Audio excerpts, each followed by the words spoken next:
After buying a lottery ticket every day, Mrs. Maria won the lottery and the jackpot. But when she went to withdraw her winnings, she didn't think this would happen. It was a sunny spring day when Maria woke up in her small apartment in the city. At 75 years old, she had become accustomed to her daily routine, getting up early, having breakfast with her coffee with milk and toast, and then going out for a walk in the nearby park. Maria had been a lawyer in her younger years, but now she had been retired for decades. Her husband passed away 15 years ago, and her children were too busy with their own families to visit her often.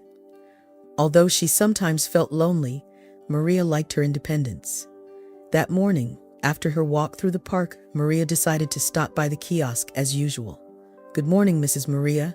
The kiosk owner greeted her as always. "Yes, Alberto. Give me a lottery ticket, please," she replied, searching for the money in her purse. Maria had the superstition of buying a ticket every day. She knew that the chances of winning were minimal, but dreaming costs nothing, she thought. "Here it is, lucky ticket," said Alberto, handing it to her. "Thank you, young man. Have a nice day," Maria said, putting the ticket in her bag. Maria returned to her apartment to have lunch. She turned on the small television in the kitchen while heating the soup she had prepared the day before. Suddenly, a news flash interrupted the program. "We interrupt to announce that the winner of the lottery jackpot with $5 million was sold in the city this morning. The winning number is..." Maria almost fell out of her chair when she heard the winning number. It was her ticket. With trembling hands, she checked her bag and pulled out the crumpled ticket. "Oh my God, I can't believe it. I won," she exclaimed, full of happiness. After recovering from the initial shock, Maria called her daughter, Monica, to tell her the news. "Hello, Mom. Something happened?" Monica asked. "Monica, you're not going to believe it. I won the lottery. $5 million. Shouted Maria. "What are you saying? Are you sure? Let me see that ticket." "Don't fall for a scam," said Monica, distrustful. "I swear I just saw the number on the news." "I have the ticket," insisted Maria. "Wow, I can't believe it. Oh, Mom, I'm so happy for you." "This will change your life," said Monica excitedly. "Go claim the prize before they close, then tell me the details." Maria hung up the phone with a smile from ear to ear. Despite her age, she felt an energy and excitement that she hadn't experienced in years. She could already imagine everything she would do with that money. She could redecorate her apartment, travel to places she always wanted to visit, help her grandchildren more, and even consider buying a little house of her own. The possibilities seemed endless. She grabbed her bag and her documents and headed out to the casino where she had bought the winning ticket. Upon arrival, she went straight to the prize claim window. "Excuse me, I've come to claim a prize," said Maria excitedly, handing over her ticket.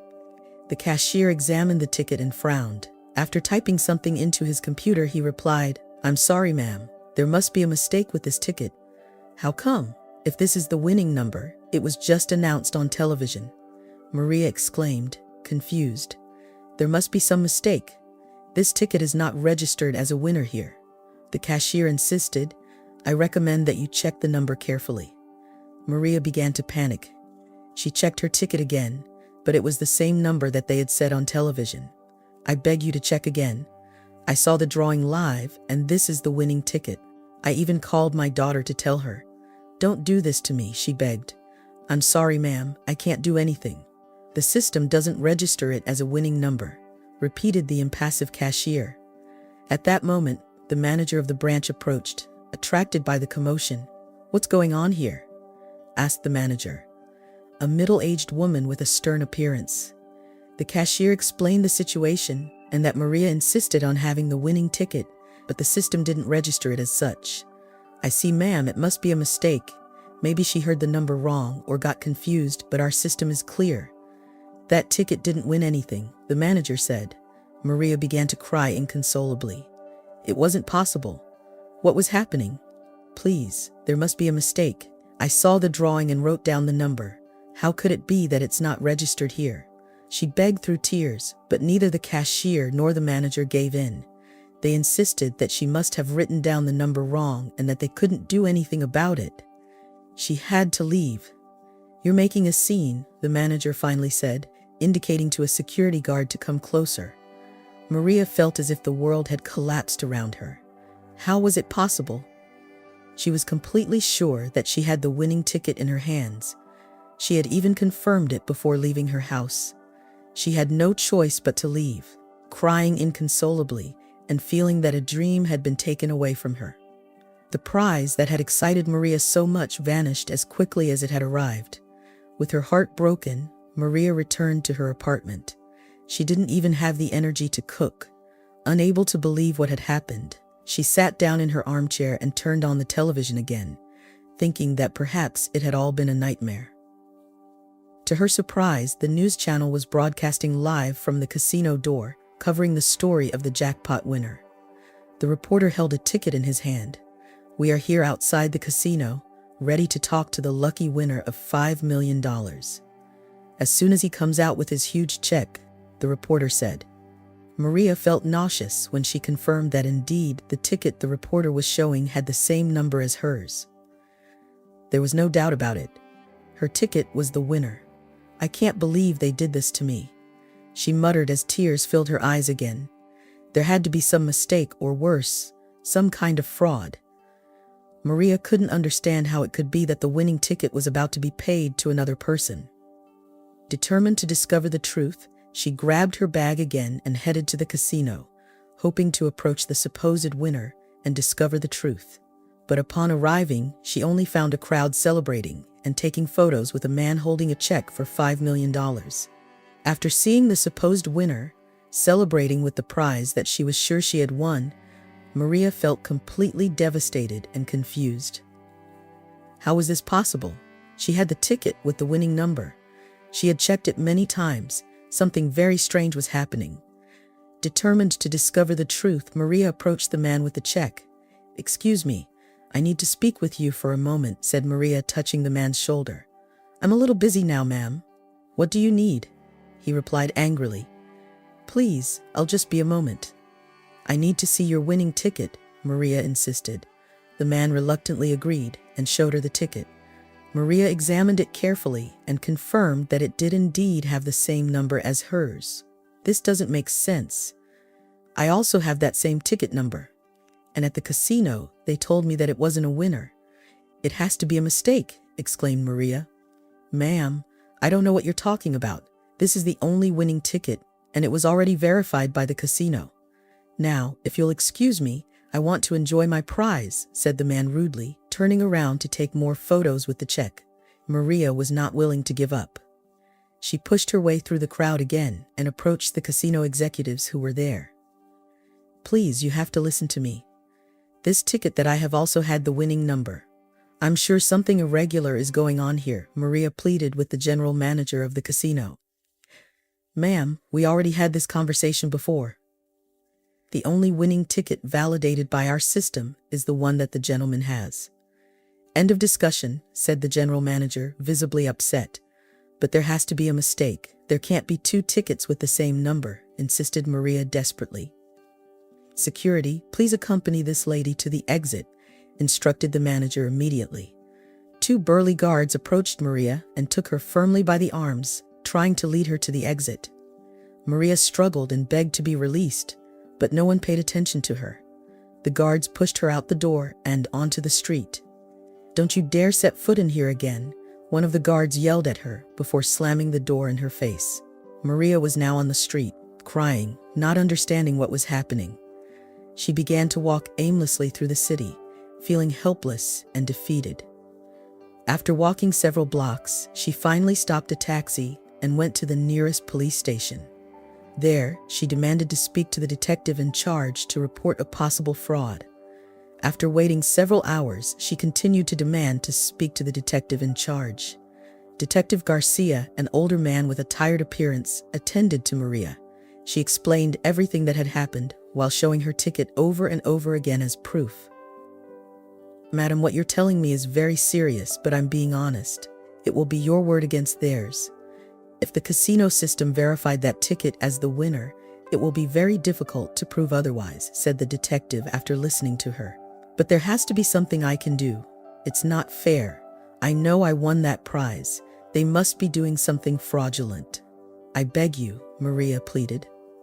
You have to investigate further, Maria begged. Detective Garcia agreed to keep a copy of Maria's ticket and investigate a little further, but warned her that the chances of proving her right were slim. Maria left the police station quite demoralized, but at least she maintained a glimmer of hope that the police would discover the truth. Days passed and Maria received no news about her case. Her calls were also not answered at the police station when she tried to find out if there had been any progress in the investigation. Finally, a week later, she received a call from Detective Garcia. Mrs. Maria, I regret to inform you that after making the relevant inquiries, we have not found any evidence of fraud or irregularity on the part of the casino. It does not seem to indicate that they correctly validated that ticket as the winner of the prize. I am very sorry, but we are going to have to close the case. Maria felt like she was going to faint. She could not believe what she was hearing. Please, detective, you have to. There must be something else I can do. I know what I saw. My ticket had that number identical to the supposed winner. There must be some way to prove that it was valid too, begged Maria. I'm sorry, ma'am, and we did everything we could.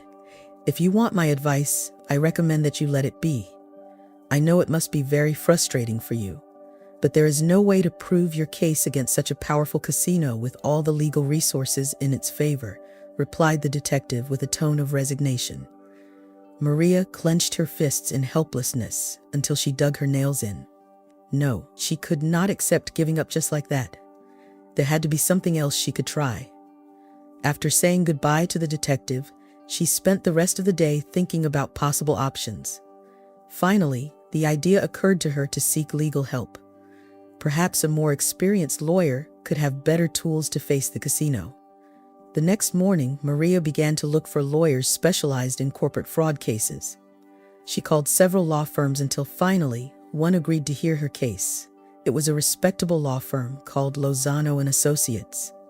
Ernesto, one of the main partners of the firm, received her. Maria told him every detail of the alleged casino fraud, giving him a copy of her winning ticket as evidence. The prestigious lawyer listened to her carefully, analyzing each element. Mrs. Maria, I fully understand your frustration with this situation. However, I must be completely honest with you. The chances of proving this against the casino are practically zero, said Lozano after hearing the case. But there must be some way. I can't let them get away with this, Maria replied indignantly. Look, even if we were able to prove that your ticket has the same winning number, the casino will insist that only the other ticket was correctly validated in their system. As an official, they can claim that it was a printing error on your ticket, and the courts will rule in their favor based on their internal records, the lawyer explained patiently. But there must be some law or legal recourse that we can use, she insisted. Lozano took a few moments to think about possible strategies and finally answered. We could try a lawsuit for corporate fraud. For that, we would need to try to get internal evidence from the casino showing that they validated 2 tickets with the same number on purpose to deny her her prize or something like that. But frankly, I find it very difficult for us to obtain that type of evidence without access. Maria looked at him fixedly with a decisive look. Do whatever it takes, please.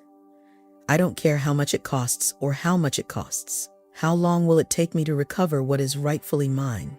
Maria asked flatly. He agreed to take the case, but repeated to her that the chances of success were remote. He explained in detail the long legal process that awaited them, including requests for internal information from the casino, that would surely try to block court hearings with postponements and appeals, among other complications. Maria was determined to move forward. Against all odds, she signed a contract with the law firm Lozano and Associates and paid a large advance with her savings, thus beginning a painful judicial journey plagued with frustrations. During the first months, the casino rejected each request for information, claiming that it was confidential internal data. They had to appeal several times to higher judges until they finally managed to get a judge to order the casino to present its sales records and validate the winning ticket. When Lozano finally had access to examine that documentation, he found that the casino still had everything in order regarding the other ticket as the winning official. There was no strange clue or evidence of manipulation. Mrs. Maria, I regret to inform you that after meticulously reviewing the casino records, I have found absolutely nothing that we can use to prove our case, Lozano told her. Maria's heart sank in her chest. Almost 8 months had passed, and they were still in the same position. The first court hearings began to emerge, where the casino's lawyers presented all the records supporting the validity of the other ticket. Every time Maria took the stand to testify, recounting how she had the same winning number, the casino's lawyers made her look like a confused old lady, just looking to take advantage of an alleged printing error on her ticket. Maria felt her credibility and reputation crumbling piece by piece in the face of the relentless legal onslaught of the casino's lawyers. After almost a year of grueling hearings and failed appeals, they finally received the judicial verdict. According to all the evidence presented, this court rules in favor of the Colon Casino, as no type of fraudulent maneuver on the part of the institution has been demonstrated in any way.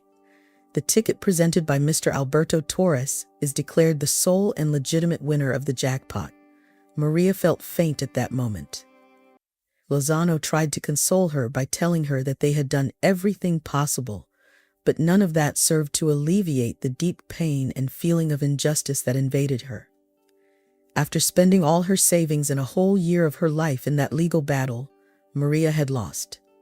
She had gone out of her way to prove the truth before the courts, but the power of the casino proved too great in front of an old woman with limited resources. Defeated and on the verge of bankruptcy, Maria had no choice but to resign herself and try to move on with her quiet routine life. The pain of humiliation and helplessness would always remain in her heart, but she had to be strong and continue. At least she had the conviction inside, knowing that this prize had rightfully belonged to her, and she maintained the hope that one day the truth would be revealed and justice would be done. Although it seemed impossible, Maria clung to that small light of hope amid so much darkness. After losing the lawsuit against the casino, Maria was devastated both emotionally and financially. She had exhausted all her savings on lawyers and in the legal battle, only to end up defeated in the face of the overwhelming superiority of the casino. At 75 years old, she was forced to start over from zero. Thanks to the help of her children, she was able to avoid being left on the street, but she had to move to a small apartment that they rented for her and depend on a modest pension to cover her expenses. Despite the hard blow, Maria refused to give up. She was convinced that the casino had committed fraud and had gotten away with it. There had to be some way to prove it and continue the fight. One morning, while she was having breakfast alone in the kitchen of her new apartment, she heard a report on the news channel that caught her attention. It was about a man who had managed to prove a pyramid scam after years of investigating the case, even doing undercover work within the company. Inspired by that story, Maria came up with an idea. She had legal knowledge from her past as a lawyer. What if she investigated the case on her own and tried to get evidence from within with the free time she now had? Armed with determination, Maria came up with a plan, using disguises and changing her appearance as much as possible. She began to apply for different positions at the Colon Casino, hoping to infiltrate. After several failed attempts, she finally managed to get hired as a junior assistant in the finance sector. It was a minor position, but it would give her access to the inside of the company. On her first day, Maria arrived nervous in a new look of a modern executive business suit, glasses, and her hair dyed blonde. Nobody seemed to recognize her. "Good morning. I am the new finance assistant." Maria Fuentes introduced herself at reception. "Welcome, Miss Fuentes. Come this way. I'll take you to your area." The receptionist responded kindly. Maria was led to a large office area. Everything looked elegant, far from the image of criminality she had in her mind. A man in a suit was waiting for her. "You must be Maria, our new assistant. It's a pleasure." "I'm Gerardo Santini, assistant finance manager." He introduced himself and shook her hand. He explained what her initial tasks would be: registering invoices, making expense reports and scanning documents, ordering office supplies, and handling basic administrative work during the first few weeks. Maria diligently completed all her tasks. In every free moment, she carefully reviewed the documents and financial records that came into her hands, looking for something that could serve as proof of fraud. So far, everything seemed in order. The receipts for payment of lottery prizes matched the records of validated winning tickets. She found nothing strange. One day, while organizing the recycling bin for papers, Maria noticed among the torn documents an invoice from an unknown company for several $1,000s. Using adhesive tape, Maria reconstructed the invoice as best she could. It was from a company called the Los Andes Agricultural Cooperative. The concept said, "Consulting Services." Maria found it suspicious that such a large invoice ended up in the trash. Why was it not registered in the accounting books? When looking on the internet, she discovered that the cooperative did not even exist. It was a facade. She might be facing a money laundering or embezzlement trial and needs to investigate further. Taking advantage of the fact that Santini had asked her to take some receipts to the financial director's office, Maria headed there. She knew that the director was not there that day and saw an opportunity to snoop around in search of more information. Upon entering the elegant office, she looked cautiously in both directions, approached the desk, and with great care so as not to leave traces, examined the scattered papers, invoices, and financial statements, budget projections, and nothing out of the ordinary. Suddenly, Maria heard voices coming from the hallway. She quickly moved away from the desk just as two men in suits entered, chatting amongst themselves. To her surprise, one of them was the general manager of the casino himself. "Good morning, Mississippi. I was looking for someone around here," asked the manager upon seeing her. "Good morning. I came to leave receipts for the director, but I see you are not here." Maria stuttered nervously. "I see. You can leave it with me if you need it," the manager replied unsuspectingly. Maria gave him the papers and quickly left the office. She was almost discovered. She would have to be more careful if she wanted to continue investigating. During the following days, every time Santini asked her to take documents to other offices, Maria took the opportunity to take a quick look, open drawers and rummage through paperwork, but she couldn't find anything. She was beginning to get frustrated when suddenly an unexpected opportunity appeared. Santini asked her to replace him for a couple of hours while he went to a meeting in another building. She would be in charge of his computer and his documents while he was gone. As soon as Santini left, Maria proceeded to register everything she could. She looked for emails, files, and any record that she considered suspicious. Just when she was about to give up, she found a hidden folder with transfers to tax havens for several $1,000,000. She printed and saved everything. Maybe there was the proof she needed to unmask the casino. When Santini returned, Maria had erased all traces and acted normally. She said goodbye, smiling, satisfied with her discovery. When she got home, she thought about the steps to follow. She could go directly to the police, but she knew that the casino would dismiss the accusations and destroy any evidence quickly. She needed to go higher up. After thinking it over, she decided to contact an investigative journalist famous for uncovering cases of corruption. She agreed to meet him in a bar that same night. Nervous but eager to reveal the truth, Maria handed the journalist copies of all the incriminating documents. The journalist assured her that he would investigate thoroughly before publishing anything. The days passed, and Maria had no news until a week later. The scandal broke out. The famous journalist published a bombshell investigation revealing fraudulent transfers and money laundering by the casino. Cologne presented all the evidence provided by an anonymous source. The casino tried to deny the story, but the evidence was overwhelming. The casino's shares plummeted in the face of the reputational crisis. Several executives were forced to resign. Maria had finally achieved justice. Her courage and ingenuity allowed her to overcome a powerful fraud that no one else had been able to unmask. Although her name would remain anonymous, she felt deeply vindicated. Now she could retire in peace, having fulfilled her mission that served as a lesson for any other corrupt corporation. As the saying goes, you stepped on a sleeping elephant. Now face the consequences. After managing to do justice by unmasking the fraudulent practices of the Cologne casino, Maria was able to feel a little inner peace. Although her name would remain anonymous, she knew that thanks to her perseverance and determination, that powerful casino had paid for all its crimes. Over the months, Maria noticed that the scandal had serious consequences for the Cologne casino. Sales and profits plummeted significantly due to the poor reputation. Many customers canceled their memberships and decided never to gamble there again. It was expected that the general manager and several senior executives involved in the fraudulent maneuvers would resign to avoid being investigated. It was even rumored that the owner was considering selling the casino to turn the page. One night, while watching the news on TV, Maria came across a report that caught her attention. The bad news continued for the controversial Cologne casino. According to the editorial team, the volume of accumulated debts had led the entity to consider closing. Sources revealed that they were already in talks with potential buyers, given that at the current rate of losses, the closure would be imminent. Maria turned off the television and was thoughtful.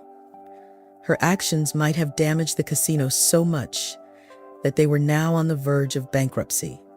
A part of her felt that they deserved it, but she also felt a certain resentment at being the cause of the potential bankruptcy of a company that employed hundreds of people. During the next week, Maria noticed a huge number of articles in newspapers and web portals that mentioned the delicate financial situation of the casino. The rumors about the imminent bankruptcy became increasingly stronger. She even saw on television a protest by employees of the Cologne casino demanding, in the face of the crisis, with signs that said, "We want to keep our jobs," "No to bankruptcy," and similar phrases asking for mercy.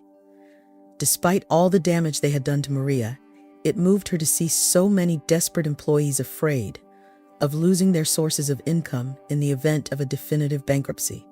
Many of them surely had nothing to do with the fraudulent maneuvers of the top managers. After seriously considering it, Maria made a decision. She would look for a way to prevent the casino from completely going bankrupt. Although she had achieved her goal by unmasking the criminals and making them pay for the injustice, she did not want to have on her conscience the blame for the labor misfortune of so many innocent people. Resorting to her old contacts in the legal world, Maria managed to get a meeting with the chairman of the board of the Casino Cologne. Surprised to see her after so many years, the director agreed to listen to her. "Gentlemen, I know that you are going through an unprecedented crisis, and I also know that, in large part, it is the result of the irregularities that I helped to reveal," began Maria. "That's right, madam. You have caused us enormous damage from which it will take us years to recover. What have you come for?" One of the directors responded angrily. "I have come to offer you my help to avoid total bankruptcy," Maria said with determination. The executives looked at each other in astonishment, unable to believe what they were hearing. Was it a joke? This was the woman who had brought their company to its knees and was now coming to save them. Maria explained that she was sorry for having affected so many employees who were not at fault, and that she was willing to use her contacts and influence to get new investors or buyers to inject fresh capital into the company. "Gentlemen, I know I was your enemy in the past, but seeing how things are, my conscience tells me to lend a hand. Don't get me wrong, I'm not doing it for you, but for the people who depend on this place," she emphasized. After discussing the proposal, the directors agreed to receive Maria's help. Thus began an unexpected restructuring process to try to save the Cologne casino from total collapse. During the following months, Maria activated all her contacts in search of investors willing to participate in the recapitalization. She had to overcome great reluctance due to the bad image, but finally found an Arab investment fund very interested in entering the local casino market. After intense negotiations, the fund agreed to invest $15 million in exchange for 35% of the shares and seats on the board of directors. The deal would allow the Cologne casino to cancel its accumulated debts and have capital to renovate its facilities and improve its image. The day the agreement was signed, Maria was specially invited by the directors, even in charge of the press, publicly recognizing her noble gesture of helping the company in times of crisis despite its stormy past. Maria was surprised to receive warm applause from all the staff in the main hall of the casino. who thanked her for having saved their jobs. Visibly moved, she told them that the past was buried, and she hoped that they would regain success in the following months.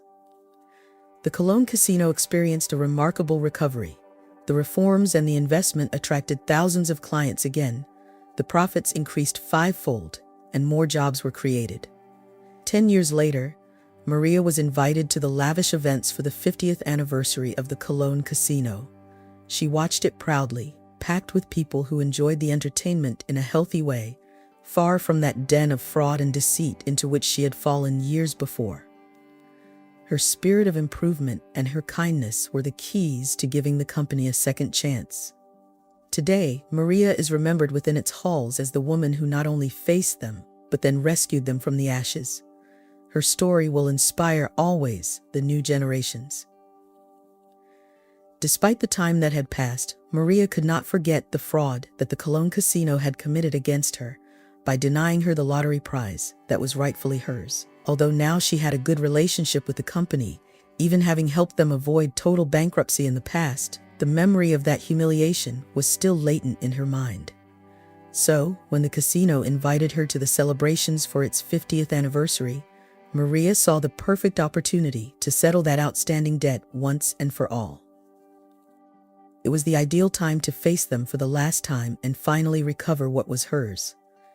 The night of the great celebration, Maria arrived dressed elegantly for the occasion and presented herself with a big smile at the entrance of the luxurious casino, where she was received with honors. "Dear Maria, we are so glad that you could come. Come by here. The main table will be for you, our guest of honor," said the general manager, guiding her to the center of the majestic event hall. Maria cordially greeted the directors and all those present as she took her seat at the central table next to the current president and majority shareholders of the casino. After a sumptuous dinner and the formal speeches, the moment that Maria was waiting for arrived. The presenter gave her the microphone to say a few words. "Good evening to all. It is a great honor for me to be here celebrating with you," began saying Maria. Suddenly, her tone changed radically, becoming cold and severe. "However, I cannot let this opportunity pass to claim what is mine. 25 years ago, I won the top prize in your lottery, and you scammed me by refusing to pay me. I demand that you give me what is owed to me with interest." Everyone in the room was stunned. No one understood what was happening. The manager tried to intervene to calm her down, but Maria didn't give him a chance. "Don't you dare touch me. I have waited a long time for this moment. I brought all the necessary evidence to unmask them in front of everyone," brandishing a copy of their winning ticket. Quickly, the people from security tried to get her out, but Maria firmly resisted, clinging to the lectern. "Let me go. I do not intend to leave here until they admit their fraud and pay me what they owe me," she shouted furiously. "They have not changed at all. They are still the same swindlers and fraudsters as always. They ruined my life, denying me what I had rightly won. I cannot sit idly by," insisted Maria. The president of the board asked everyone to continue the celebration in the adjoining room to be able to speak alone with Maria. Once they were both alone, they tried to reach an agreement. "Maria, I offer you a sincere apology for what happened in the past. It was an unforgivable mistake, but the entire board of directors from that time is no longer here. Now we are new people." He justified himself nervously. "I don't care. You got rich at my expense. It's time for you to pay," answered Maria sharply. The president began to calculate quickly on a piece of paper. Finally, he offered her a deal. "Okay, I'm going to propose something fair. We will pay you the prize money you claim. According to my calculations, updating interests would be an approximate sum of $8,500,000.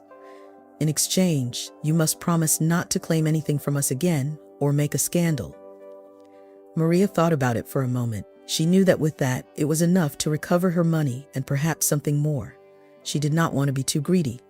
"Okay, I accept your offer. I want the money tomorrow in cash, and you better not try to fool me again," warned Maria. The president agreed to the deal. He called the finance manager to prepare the money, and he invited Maria to the next day for delivery. Maria left that night with a big smile of satisfaction. At last, justice had been done. The next morning, Maria arrived punctually at the appointment at the casino. There, the president and the manager were waiting for her with a briefcase. Inside, there were bundles of bills for the amount agreed the night before. Maria checked it bill by bill, verifying that the figure was correct. Once agreed, she proceeded to sign the receipt of payment and confidentiality agreement. I regret it very much, everything that happened. I hope this arrangement brings you some peace, the president said, nodding, shaking her hand. The casino executives learned a valuable lesson. They saw that no matter how much time has passed, the wrongful acts of the past can always come back to take their toll. Honesty and justice must guide every decision. Maria left calmly with the satisfaction of having fulfilled her duty. It is never too late to claim what is fair, no matter how powerful those who try to deny it are. With the settlement money, Maria could indulge herself and live a more peaceful life. But her persevering nature did not allow her to sit back and think of all the other people who might have been scammed by that casino or other fraudulent businesses. Maria decided that she should continue her crusade against injustice. Despite her age, she was not willing to retire. She still had a lot to give, and so she came up with the idea of establishing a foundation for helping others get what was rightfully theirs. Using part of the settlement money, Maria worked to create the foundation against corporate fraud. She surrounded herself with lawyers specializing in cases of corruption and consumer fraud. The foundation began to operate by receiving complaints from people who were victims of all kinds of deception by companies. Maria was personally in charge of listening carefully to each case, providing moral support and legal advice free of charge. One of the first to turn to the foundation was Ramon, a humble worker who had been scammed by a financial institution. They had tricked him into signing a loan with very high interest rates that were not reported. "Please help me. I can't pay for that. They will take everything I have from me," Ramon begged desperately. "Don't worry, we will analyze your case thoroughly and find a way to cancel this fraudulent loan." Maria reassured him. Thanks to the experience of her lawyers, they managed to prove that the financial institution had violated legal regulations on consumer information. After a tough legal battle, the court ruled in favor of Ramon, freeing him from this illegitimate debt. Another emblematic case that the foundation took on was that of Dolores, a retiree who had been sold a tourist package that turned out to be false. It was just a trap to steal her savings. They activated all their contacts until they found the scammer, getting him to confess his crime before the court. Dolores was able to recover every last cent stolen. Over time, the foundation grew considerably, helping hundreds of people protect themselves from all kinds of abuse. Maria became a reference, giving talks and interviews to raise awareness about consumer rights. And so the years went by with countless cases that Maria attended with the same passion as always. Her body was tired, but her spirit was still strong in the fight for justice. One night, when she was 90 years old, Maria received a visit at her home from an elderly woman who could barely speak. Her voice was broken by emotion. "You don't know me, but I know you. When I was little, my parents lost everything because of deception until you helped us recover," the woman told her. Maria did not remember that specific case. There had been so many, but seeing that genuine gratitude was the best reward. "You do not have to thank me for anything. I only did what I had to," answered Maria with a smile. The old woman took her hands with affection. "You gave us back faith in justice. I will never forget you. You are my heroine," said the woman through tears. Maria felt that that moment summed up the whole meaning of her fight. She knew then that she could live in peace because her legacy would be planted in the hearts of those people. Shortly after, Maria died peacefully while she was sleeping. She was 92 years old. The displays of affection multiplied from all those who had found in her a beacon of hope. Her funeral was attended by a multitude of people, from humble people to powerful businessmen who lived through her transformation. Everyone kept an indelible memory of Maria as a woman of integrity and courage, capable of facing any injustice. The foundation endured by helping the defenseless, just as her mentor would have wanted. Maria went down in history as an example of tenacity, overcoming, and justice. Her greatest legacy was to show that with perseverance, One can twist the arm of adversity and turn the worst situations into strength to fight for the greater good. As she used to say, falling is not failing, it is staying down. Her life and work were the pure materialization of that philosophy, an eternal beacon for noble souls who refuse to resign themselves.